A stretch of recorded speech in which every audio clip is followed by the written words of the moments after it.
रोज हळद खा, पण अशी नाही. योग्य प्रमाण, योग्य पद्धत आणि 27 फायदे. महाग औषधं, क्रीम, सप्लिमेंट्स विसरा. घरातली हे एकच गोष्ट रोज योग्य पद्धतीनं घेतली तर त्वचा, केस आणि शरीर सगळंच बदलू शकतं. आजकाल बहुतेक लोकांना पिंपल्स, केस गळती, सांधेदुखी, थकवा, पचनाचे त्रास हे सगळं एकाच वेळी जाणवते. आपण काय करतो, एक वेळी एक आजार आणि एक गोळी. पण जर मी तुम्हाला सांगितलं ही सगळी लक्षणं एका मूळ कारणाशी जोडलेली आहेत आणि त्यावर उपाय आपल्या स्वयंपाकघरातच आहे. आजच्या या व्हिडिओमध्ये मी तुम्हाला हळदीचे 27 वैज्ञानिक दृष्ट्या सिद्ध फायदे सोप्या मराठी भाषेत सांगणार आहे. हा व्हिडिओ शेवटपर्यंत नक्की पहा, कारण शेवटी मी सांगेन हळद किती, कधी आणि कशी घ्यायची, जे बहुतेक लोक चुकीचं करतात. हळद म्हणजे काय? हळद ही फक्त मसाला नाही, ती औषधी वनस्पती आहे. आयुर्वेदात तिला म्हणतात हरिद्रा, कांचनी, विशोधिनी. हळदीचा मुख्य सक्रिय घटक म्हणजे कर्क्युमिन. हा curcumin anti inflammatory, antioxidant, antibacterial, antiviral हे गुणधर्म असणारा आहे.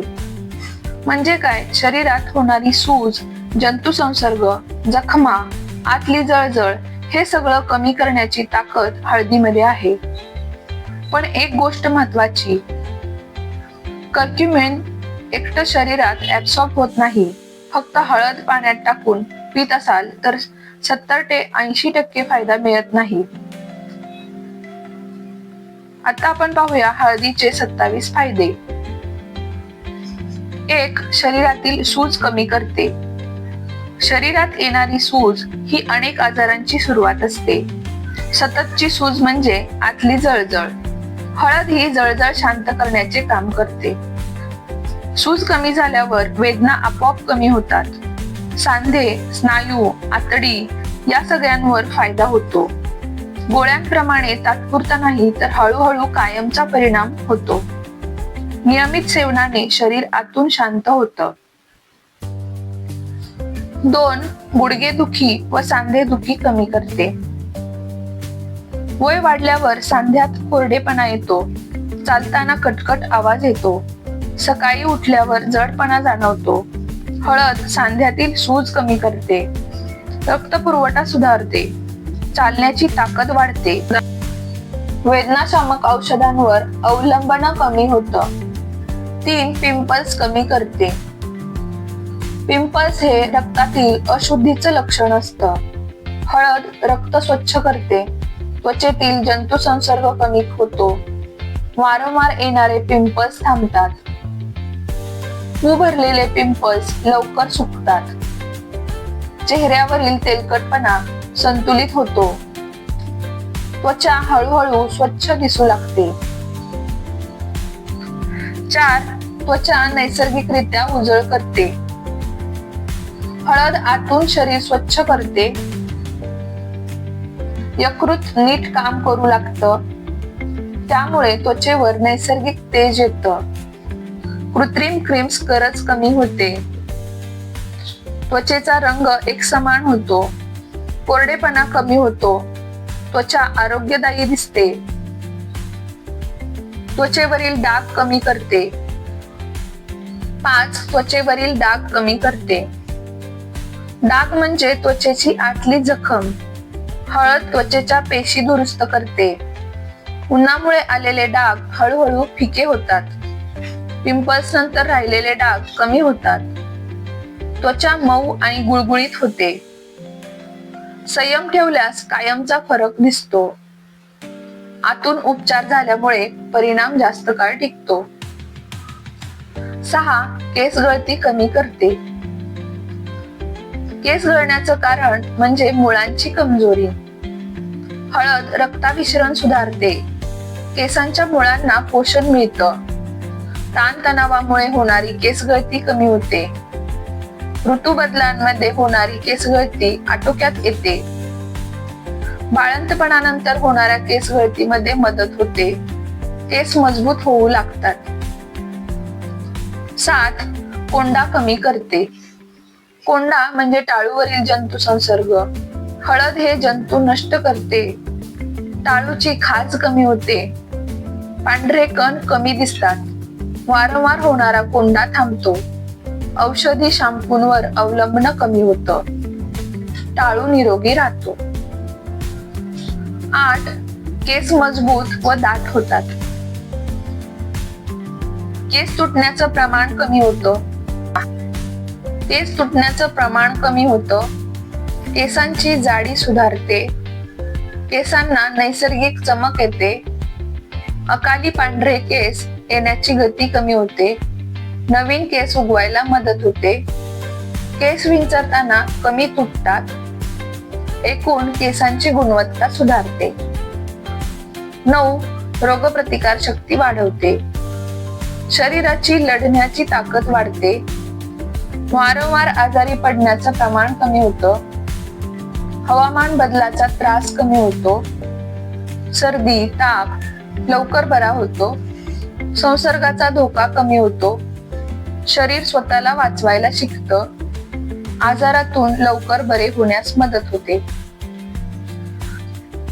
10. सर्दी व खोकल्यावर उपयोगी. घशातील सूज कमी होते. कफ पातळ होतो. छातीतील कोंडलेपणा कमी होतो. जंतू संसर्गावर नियंत्रण येतं. तापातून लवकर आराम मिळतो. जुनाट खोकल्यात मदत होते. आवाज बसण्याचा त्रास कमी होतो. 11. पचन सुधारते. अन्न नीट पचायला मदत करते. पोटातील जडपणा कमी होतो. भूक व्यवस्थित लागते. बद्धकोष्ठता कमी होते. आतड्यांची हालचाल सुधारते. जेवणानंतर सुस्ती कमी होते. पोट हलकं वाटतं. 12. गॅस व आम्लपित्त कमी करते. पोटातील जळजळ कमी होते. ढेकरा कमी येतात. छातीतील जळजळ कमी होते. डोकेदुखी कमी होते. पोट फुगण्याचा त्रास कमी होतो. आतड्यांची सूज कमी होते. मात्र प्रमाणातच सेवन आवश्यक आहे. 13. यकृत स्वच्छ ठेवते. शरीरातील विषारी घटक बाहेर टाकते. यकृतावरचा ताण कमी करते. चरबीयुक्त यकृताचा धोका कमी होतो. त्वचेच्या समस्या कमी होतात. पचनशक्ती सुधारते. संप्रेरकांचे संतुलन राखण्यास मदत होते. एकूण शरीर शुद्धीकरण होते. 14. वजन नियंत्रणात ठेवते. चयापचय सुधारतो. पोटातील चरबी कमी होण्यास मदत होते. शरीरात पाणी साठणं कमी होतं. भूक नियंत्रणात राहते. गोड खाण्याची इच्छा कमी होते. आहार व व्यायामासोबत उत्तम परिणाम होतो. वजन हळूहळू स्थिर होतं. 15. रक्त शुद्ध करते. रक्तातील अशुद्ध घटक कमी होतात. शरीराला ऑक्सिजन चांगला मिळतो. त्वचा व केस सुधारतात. थकवा कमी होतो. रक्ताभिसरण सुधारते. संसर्गाचा धोका कमी होतो. शरीरात ताजेपणा येतो. 16. रक्तातील साखर संतुलित ठेवते. साखरेची पातळी अचानक वाढत नाही. शरीर साखरेचा योग्य वापर करू लागतं. नसांवरील ताण कमी होतो. मधुमेहामुळे येणारी सूज कमी होते. स्वादुपिंडाला आधार मिळतो. गुंतागुंत टाळण्यास मदत होते. औषधांसोबत पूरक उपायही होतात. 17. हृदय निरोगी ठेवते. रक्तवाहिन्यांतील सूज कमी करते. रक्तप्रवाह सुरळीत राहतो. चरबी साठण्याचा धोका कमी होतो. गाठी होण्याचा धोका कमी होतो. हृदयावरचा ताण कमी होतो. दीर्घकाळ संरक्षण मिळतं. ताणतणावामुळे होणारे त्रास कमी होतात. 18. रक्तदाब संतुलित ठेवते. रक्तवाहिन्या लवचिक राहतात. रक्ताभिसरण सुधारतं. मानसिक ताण कमी होतो. मिठाचा परिणाम कमी जाणवतो. हृदय शांत राहण्यास मदत करते. जीवनशैली सोबत परिणाम चांगला. दीर्घकालीन फायदा.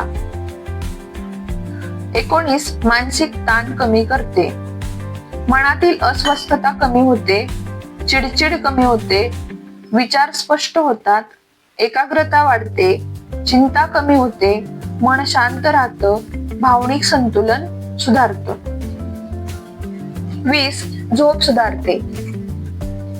मज्जासंस्था शांत होते, रात्री वारंवार जाग येत नाही, खोल झोप लागते, शरीराची दुरुस्ती नीट होते, सकाळी ताजेतवाने वाटते, थकवा कमी होतो, अनिद्रेत मदत होते. 21. महिलांचे संप्रेरक संतुलित करते. पाळी अनियमित होण्याचा त्रास कमी होतो, अंडाशयातील सूज कमी होते, चेहऱ्यावरचे पिंपल कमी होतात, केस गळती कमी होते, मूड बदल कमी होतात, मातृत्वासाठी शरीर तयार होतं, दीर्घकालीन स्त्री आरोग्य सुधारतं. 22. पाळीतील वेदना कमी होतात. पोटातील आकडी कमी होतात, वेदनांची तीव्रता कमी होते, औषधांची गरज कमी पडते, पोट फुगणं कमी होतं, थकवा कमी होतो, चिडचिड कमी होते, नैसर्गिक आधार मिळतो. 23. संसर्गांपासून संरक्षण करते. जंतू, विषाणू, बुरशी यांच्यावर परिणाम करते, जखमांमध्ये संसर्ग कमी करते, ऋतू बदलामध्ये आजार कमी करते, रोगप्रतिकार शक्ती मजबूत ठेवते, शरीराची संरक्षण क्षमता वाढवते, वारंवार होणारे आजार कमी करते, शरीर सज्ज राहतं. 24. जखम लवकर भरून येते. पेशींची दुरुस्ती वेगाने होते, जखमेतील संसर्ग कमी होतो, व्रण कमी पडतात, शस्त्रक्रियेनंतर उपयोगी आहे, मधुमेहींच्या जखमांमध्ये मदत, त्वचेची पुनर्बांधणी, बरे होण्याचा काळ कमी होतो. 25. वृद्धत्वाची गती कमी करते. शरीरातील घातक घटक कमी होतो, त्वचेची लवचिकता टिकते, सुरकुत्या उशिरा येतात, सांधे जास्त काळ मजबूत राहतात, मेंदू सक्रिय राहतो, ऊर्जा टिकून राहते, सामान्य वृद्धत्वाला मदत होते. 26. गंभीर आजारांपासून संरक्षणात मदत.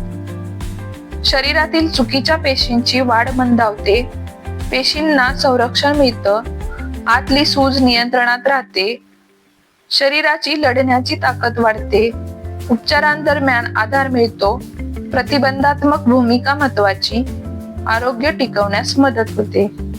27. संपूर्ण शरीर शुद्ध करते. यकृत व मूत्रपिंडांना आधार, शरीरातील विषारी घटक बाहेर पडतात, अंग हलकं वाटतं, उत्साह वाढतो, त्वचा स्वच्छ, पोट स्वच्छ, रोगप्रतिकार शक्ती वाढते, एकूण आरोग्य सुधारतं. हळद किती प्रमाणात घ्यायची? रोजचं सुरक्षित प्रमाण: पाव ते अर्धा लहान चमचा हळद, 500 ते 1000 मिलीग्रॅम. जास्त घेतल्यास त्रास होऊ शकतो. हळद कशी घ्यायची? पद्धत 1.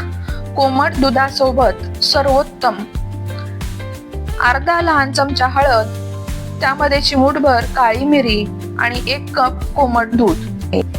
रात्री झोपण्याआधी घ्यावे. सूज, वेदना, झोप, सांधे यासाठी उत्तम आहे. पद्धत नंबर 2. कोमट पाण्यासोबत: पाव ते अर्धा लहान चमचा हळद, चिमूटभर काळी मिरी आणि 1 ग्लास कोमट पाणी. सकाळी उपाशी पोटी घ्यावे. पचन, त्वचा, वजनासाठी उपयोगी आहे. पद्धत नंबर 3. जेवणात: रोजच्या भाजी, आमटी आणि वरणामध्ये अतिप्रमाण टाळावे. ही पद्धत पूरक आहे. मुख्य औषधी परिणामांसाठी वरच्या 2 पद्धती चांगल्या. काळी मिरी का आवश्यक आहे? हळदीतील घटक शरीरात नीट शोषले जात नाहीत. काळी मिरी घेतल्यावर हळदीचा परिणाम अनेक पटींनी वाढतो. त्यामुळे हळद आणि काळी मिरी संयोजन महत्वाचं. हळद कधी घ्यायची? सकाळी उपाशी पोटी, त्वचा, पचन आणि वजन यासाठी घ्यावी आणि रात्री झोपण्याआधी वेदना, सूज, झोप यासाठी घ्यावी. एकाच वेळी दोन्ही वेळा घेऊ नये. कोणी हळद घेऊ नये? कोणी हळद घेऊ नये? पित्ताचा त्रास जास्त आहे, पित्ताशयात खडे आहेत, पोटात जखम किंवा अल्सर आहे. गर्भवती महिला, पहिल्या 3 महिन्यात डॉक्टरांचा सल्ला आवश्यक आहे. रक्त पातळ करणारी औषधं घेतलेले, शस्त्रक्रियेच्या आधी किंवा लगेच, यानंतर लहान बाळांसाठी स्वतंत्र मार्गदर्शन आवश्यक आहे.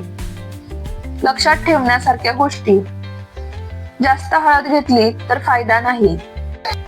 किमान 4 ते 6 आठवडे नियमित घ्यावी. लगेच चमत्कार अपेक्षित ठेवू नका.